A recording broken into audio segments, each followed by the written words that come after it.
തലസ്ഥാനത്തെ അമീബിക് മസ്തിഷ്ക ജ്വരബാധയിൽ ആശയക്കുഴപ്പം. നെയ്യാറ്റിൻകര കാവിൻകുളത്തിൽ രോഗകാരിയായ അമീബ വൈറസിന്റെ സാന്നിധ്യമില്ലെന്ന് ആരോഗ്യവകുപ്പിന്റെ പരിശോധനാ റിപ്പോർട്ട്. രോഗം സ്ഥിരീകരിച്ച 7 പേർക്കും കാവിൻകുളവുമായി ബന്ധമുണ്ടായിരുന്നു.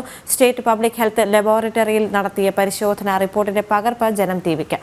വിവരങ്ങളുമായി രശ്മി കാർത്തിക ചേരുകയാണ്. രശ്മി, ഈ സ്ഥലവുമായി നേരിട്ട് ബന്ധമുള്ളവർ തന്നെയാണ് ഇപ്പോൾ രോഗബാധിതരായി കഴിയുന്നത്. അവിടെയുള്ള പ്രദേശവാസികളടക്കം നേരത്തെ നമ്മോട് പ്രതികരിക്കുന്ന ഒരു അവസ്ഥയുണ്ടായിരുന്നു. അവർ പറയുന്നതും ഇവർക്ക് കോമൺ ആയി ഉണ്ടായിരുന്ന ഒരു ബന്ധം ഈ കാവിൻകുളവുമായി ബന്ധപ്പെട്ട് തന്നെയാണ്. മറ്റ് ഒരു രീതിയിലും അവർക്ക് മറ്റ് സ്ഥലങ്ങളുമായി ബന്ധമുണ്ടായിരുന്നില്ല, അല്ലെങ്കിൽ സമാനതകൾ ഉണ്ടായിരുന്നില്ല. ഈ ഒരു സ്ഥലത്ത് നിന്ന് അല്ലെങ്കിൽ നേരിട്ട് അവർ ബന്ധപ്പെട്ടിട്ടുണ്ട് എന്നുള്ള കാര്യം പ്രദേശവാസികളടക്കം പറയുന്നൊരു സാഹചര്യമുണ്ട്. പക്ഷേ ഈ റിപ്പോർട്ട് ഇതിന്റെ അടിസ്ഥാനത്തിൽ അക്ഷരാർത്ഥത്തിൽ ഞെട്ടിയിരിക്കുകയാണ്. കാരണം അതിൽ ആ വൈറസിന്റെ സാന്നിധ്യം ഇല്ല എന്നാണ് ആ റിപ്പോർട്ട് തെളിയിക്കുന്നത്. എന്നാൽ ഇനി ഈ റിപ്പോർട്ടിന്റെ ആധികാരിക എത്രത്തോളമാണ് എന്നുള്ള കാര്യത്തിലുള്ള പരിശോധനകൾ നടത്താനുള്ള സാധ്യതയാണോ ഇനി മുന്നിൽ കാണുന്നത്?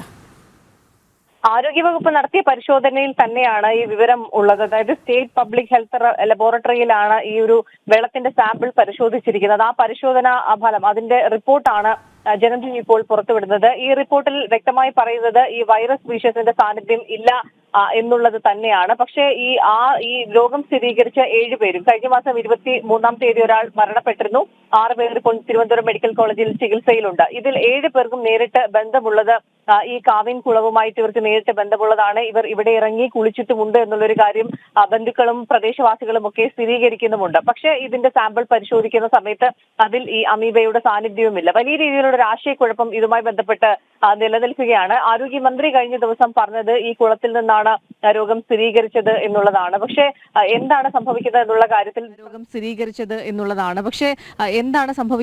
കാര്യത്തിൽ പ്രദേശവാസികളിൽ തന്നെ വലിയ രീതിയിലുള്ള ഒരു ആശങ്ക ഉണ്ടാക്കിയിട്ടുണ്ട്. കാരണം ഒരു ദിവസം തന്നെ ഈ കുളം ഉപയോഗിക്കുന്നത് ഏതാണ്ട് 60-ൽ പുറത്ത് ആളുകളാണ്. അവിടെ ഈ വെള്ളത്തിന്റെ ഒരു പ്രശ്നം നിലനിൽക്കുന്നുണ്ട്. കുടിവെള്ളക്ഷാമം വളരെ രൂക്ഷമാണ്. അതുകൊണ്ട് ഇവർക്ക് ലഭിക്കുന്ന കുറച്ചു വെള്ളം പാചകം ചെയ്യാൻ വേണ്ടി ഉപയോഗിച്ചതിന് ശേഷം മൃഗങ്ങളെ, കന്നുകാലികളെ കുളിപ്പിക്കുന്നതിന് വേണ്ടിയാണെങ്കിലും തുണി അലക്കുന്നതിന് വേണ്ടിയിട്ടാണെങ്കിലും മറ്റ് ആവശ്യങ്ങൾക്ക് വേണ്ടിയിട്ടൊക്കെ ഉപയോഗിക്കുന്നത് ഈ കാവിൻകുളമാണ്. കാവിൻകുളത്ത് സമീപത്തായി സമാന രീതിയിൽ തന്നെ പായൽ കെട്ടിക്കിടക്കുന്ന മറ്റൊരു കുളം കൂടിയുണ്ട്. ഈ കുളങ്ങളെയാണ് ഈ പ്രദേശവാസികളൊക്കെ ആശ്രയിക്കുന്നത്. ദിവസം 60-ലധികം പേരാണ് ഇത് ഉപയോഗിക്കുന്നത്. അങ്ങനെയാണെങ്കിൽ ഇത് കൂടുതൽ പേരിലേക്കൊക്കെ പകരാനുള്ള ഒരു സാധ്യതയുണ്ട്. പക്ഷെ പരിശോധനാ ഫലം ഈ രീതിയിൽ വന്നപ്പോൾ അത് നെഗറ്റീവ് എന്ന് കാണിക്കുകയും ചെയ്യുന്നു. അപ്പോൾ എവിടെ നിന്നാകാം ഈ രോഗം ബാധിച്ചിരിക്കുന്നത്? ഇതിന്റെ ഉറവിടം എവിടെ നിന്നാണ്? ഇനി സാമ്പിൾ പരിശോധനയിൽ എന്തെങ്കിലും പിഴവ് സംഭവിച്ചതാണോ?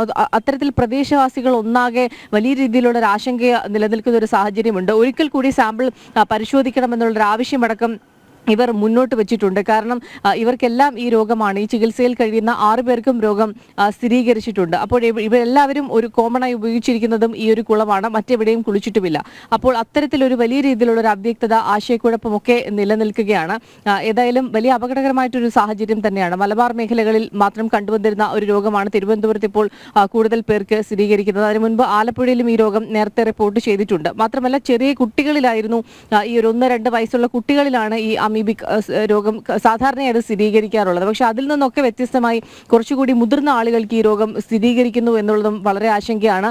മറ്റിടങ്ങളിൽ വളരെ അപൂർവമായി റിപ്പോർട്ട് ചെയ്യുന്ന ഒരു രോഗമാണ് കേരളത്തിൽ ഇത്രത്തോളം വ്യാപിക്കുന്നത്. ഇതുവരെ 15 പേർക്കാണ് സംസ്ഥാനത്ത് അമീബിക് മസ്തിഷ്ക ജ്വരം സ്ഥിരീകരിച്ചിരിക്കുന്നത്. തിരുവനന്തപുരത്ത് തന്നെ 7 കേസുകൾ, അതിലൊരാൾ മരണപ്പെട്ടു.